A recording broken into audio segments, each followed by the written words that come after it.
What's going on, everybody, and welcome to the Other Side of the Firewall podcast, where we talk about the latest and greatest in cybersecurity news, as well as we highlight those movers and shakers and glass ceiling breakers, those people of color who've made it to the other side of the proverbial firewall. My name is Ryan Williams, and as always, I'm joined by Shannon. What's up? What's up?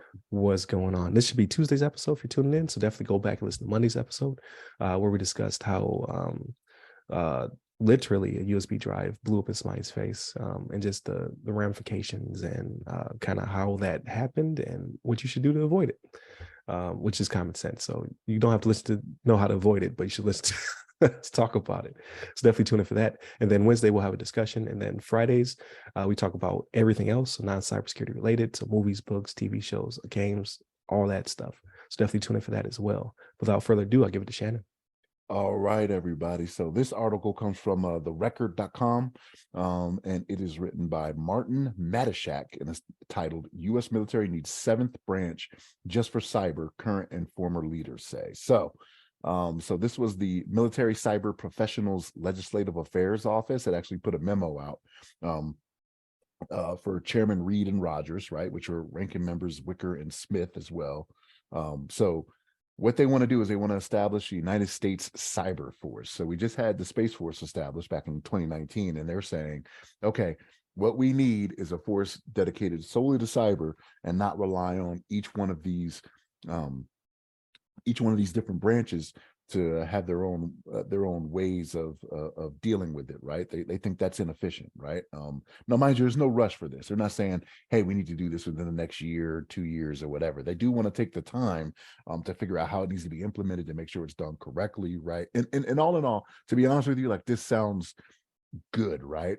But from my standpoint, I don't know if it's necessarily something that is needed. I think because we already have, and here's the thing, I said the same thing about the Space Force. We already had different elements within the branches that we had that were doing things that were specific to space, right? I think it was just a matter of dedicating the proper time and training personnel to these different things that should have been done. And I feel the same way with this. I don't think we need to stand up another branch because it is expensive, right? So like, standing up the Space Force, like, it is not like you're just grabbing people, you know what I mean, from the other forces and standing them up and putting them here and doing that. No, there's other things that go into that, right? You got to build buildings, you got to decide where, you know, the headquarters is going to be housed, and then you go back and forth on that, on whether or not it's going to be in Colorado or Alabama, you know, things like that are happening with the Space Force, right? Like, I like the enthusiasm of realizing the importance of it, but to give it another branch just to do that, there's funding that comes with that where the defense budget is always fought over, right? Like, it's one of those things where it is contentious all the time. And I'm not trying to get into the political side of it, right? But I'm just talking from the avenue of, okay, how would we really make this happen, right? If there's already contention with how much money is being spent on DoD spending now, we're up over, you know, $800 billion or whatever the figure is now, right, every year. Like, I don't see how you make it happen where you add another branch, especially so soon after adding the Space Force, right? And when I say so soon, right, again, even though they're not in a rush, it was 72 years since the formation of the Air Force. I think it was 72 years or 74 years, something like that, from the formation of the Air Force to Right. to the Space Force. 72, because it was 1947, right? Yeah, 72. September 18th, 1947. Do I still have that right? That was when I had to study for all the time, right? September 18th, 1947. PDG, pull PDG out real quick. Yeah, there you go. Yeah. but yeah, so like, it's one of those things where I don't think it's something that needs to have that much money and planning going towards it. We just need to take care of what we have now and be serious about the implementation for everything that goes into it, right? So I just, like, I don't know. You do need a thorough study. I agree with that, because they want a thorough study to determine what the military service should look like, how it should be implemented, the applicable timeline, but it's just not something that I think is needed. We already have these things in place. Just utilize what is already there. You don't need to, because here's the thing, like, if we're not utilizing what's there in the branches already, how is it going to be different with the new force standing up, right? Like, if you're not taking it serious now in its current implementation, what makes you think you're going to take it serious when it's its own branch, right? In that case, you're just throwing money at it to hope that it comes off doing what we, as cyber professionals, IT professionals, would like for it to do. But I'm not trying to throw good money after bad, so to speak, right? Because we're already paying our taxes for the Department of Defense to do what it does and all the branches that have the cyber entities in them. So I don't know. I like the idea of taking cyber serious, but to have a seventh military branch for it, I'm just not on board. But what's your thoughts on this, Ryan? Yeah, I feel the same way, right? So I think you had already retired before the Space Force was formed, right? Before that deadline where they flipped and people start switching uniforms. Yeah. Um, I was there for that, and it was rough. It was. I think it was handled very successfully. It's just it was a lot of it was reactionary over like they did as much as they could to get ready, and then when they flipped the switch, obviously there's going to be some issues or whatever. Um, and I can say, and now I can speak openly because I retired on the first. So I Yeah. am now a retiree. Um, I also don't believe it's necessary, right? All the branches do it in some capacity. It's a matter of focus. Like, so Space Force was formed for focus, right? Like the Air Force was already doing it, but there was no focus specifically on certain strategies. So they're like, we'll create another branch. They'll be focused specifically on that. And I get it. But you don't just create a branch with a pipeline to start sucking people in. You take from what you currently have. So you have to carve up. In the article, they said about 6,200 personnel have to be carved or cold, which I always found that to be a negative term. That's when you slaughter Right. sheep, right? Yeah, yeah. That's what I thought. Yeah. um, from the other services. So you're gonna have to rip out personnel who are already doing mission work and then make them go elsewhere. Flip uniforms in this case and start to work on a different mission. Um, can we just pay for someone else to do it? Is my question. Like I know it's very expensive, because I get there's two different strategies, right? Like you have to have the military involved in it if you want to do anything offensive. You can't have civilians do that. You can't attack other countries per se without certain titles, right? Title 10 versus other titles, yada yada yada. So the person on the keyboard hitting enter that causes a kinetic type effect somewhere else, a power grid goes down, a nuclear plant stops to function, yada yada yada, has to be in uniform in some capacity. I get that. But all the people around them, it's like we currently do. We have civilians, contractors, things of that nature who augment that, who have specific training and expertise that don't have to move around every couple of years like the military does for progression. They don't promote out of a position and then they can no longer do it, right? These people are hired to do a specific thing. They just can't drop the bomb per se. Um, why don't we do that instead of 6,200 military members? Let's have a few hundred military members who can do those things when they do come up, but then have a majority where you just hire a bigger firm to provide the expertise. Because what's going to happen is you're going to train these people. There's going to be a pipeline, right? You're going to bring the people in. You're going to have like a year of training to make them elite at what they do, then more years of training, and then they're going to leave because the money is better on the outside. So you're basically going to be training up people to go do it for somebody else anyway. Why not start there? Is my question. If you're already going to spend millions, why not spend billions and hire a firm to do it for you, and then embed the military in there in some capacity?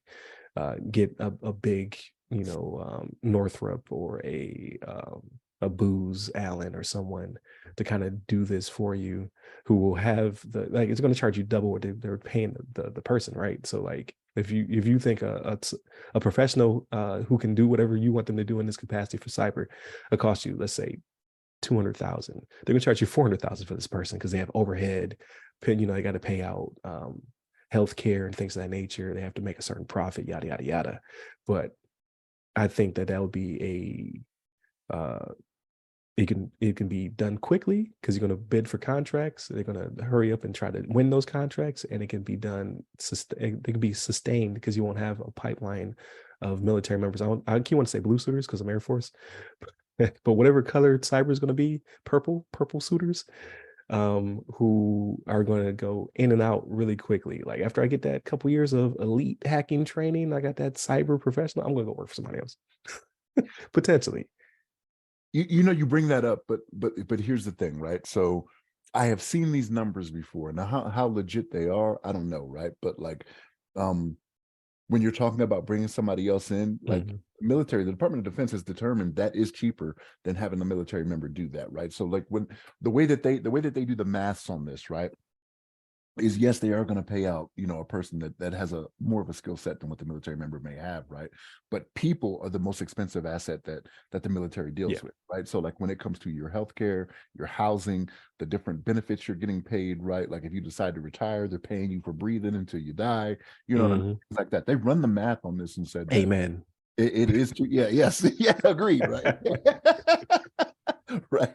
So like they run the math on this and said it is cheaper to, you know, pay out that $400,000, for a person that may do, like they have the skill set to do what three people may be doing, you know what I Right. mean, in the military, right? So like, it's one of those things where they run the math on that, and I haven't seen figures for this recently, right? Like I've been retired for a little over 4 years now, and then, you know, things may have changed, but yes, the people are expensive, right? Like Yeah. in the housing, to feed them, the benefits you give them. So there was a point there where like they were talking very seriously about just outsourcing everything, right? Like it would be, okay, we need intercompany's name here to provide this. It'd be this as a service, this as a service, this is a service, you know what I mean? Software, infrastructure, whatever it may be, right? That was a legitimate thing, and it did save them money for the, you know what I mean? I doubt they would do that if they didn't look into it and see that it was a Right. cost saving measure. So I mean, you bring up a good point though. I mean, Yeah. Just call somebody else, and then like they build it up to a point where the button needs to get hit, and then that will be the the whomever, right? The cyber captain or whatever they'll be called, right? Um, and that's just my opinion. But again, like there's smarter people than me in the room figuring it out because Space Force did work. Like they were able to make it work. I don't know specifically about mission or whatever because I was not a guardian, so I don't know about all that. Right? I just saw that they were able to put people in uniform and put them in the right, uh, so I guess the right places to do whatever. I'll tell you this. I'll tell you what my experience was. I didn't see them put people in uniform. I just saw them change the patch that said Air Force to Space Force. They were already performing the duties. That's what I'm seeing. I'm muted. Yeah, so yeah, they were already there, right? Yeah, so yeah, so I don't believe it to be necessary, but again, it's not a decision on my part. But the Air Force is already doing space. But you talk to a guardian, maybe they'll say otherwise, right? Like now, my focus is more on what we should have been doing when we were just one service, not the Department of the Air Force, right? But just the Air Force. But we'll see. Like I don't foresee them create a new branch anytime soon. But if they do decide, again, I don't think it should be uh, determined based upon having it be mostly military, just because of the skill set required, the pipeline, and then the retention. Retention is going to be hard once you make these people what you want them to be. So, but or pay them what they would be paid on the outside. But again, like you said, people are expensive. Yeah, you have to pay them that plus housing, food, clothing. There's a lot. So, but no, I think this is a good, like this could have been the discussion topic of the week. I think this is a pretty good one.